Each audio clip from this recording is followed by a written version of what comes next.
Jungle.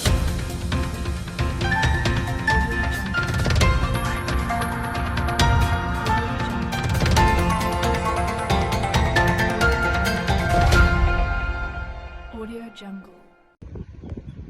Kodam 9 Udayana menggelar turnamen golf di lapangan New Kuta Golf Pecatu, Badung sebagai rangkaian peringatan hari ulang tahun ke-67 Kodam 9 Udayana.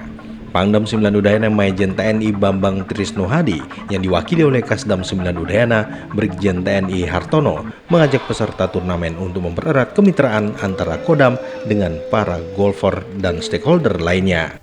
Memang mungkin olahraganya tidak semua orang bisa melaksanakan, tapi di level-level tertentu ini bisa menjalin kemitraan seperti itu. Samping juga untuk menjaga kesehatan tentunya ya.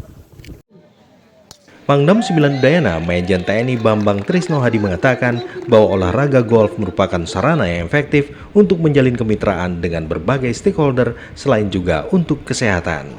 Sejauh ini persiapan sudah on the track ya.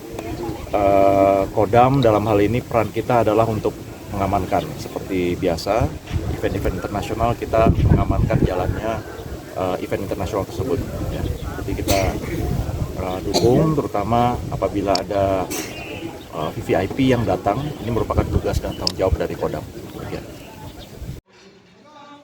Turnamen ini diikuti oleh golfer dari Bali dan luar Bali. Pangdam 9 Udayana setiba dari Jakarta langsung mengikuti turnamen, menambahkan bahwa persiapan untuk Bali International Air Show telah berjalan sesuai rencana dengan Kodam berperan dalam pengamanan terutama jika VVIP yang hadir. Hadir dalam acara tersebut Irdam 9 Udayana, Kapok Sahli, Pangdam 9 Udayana, dan Rem 163 Wirasatya, serta pejabat dan undangan lainnya.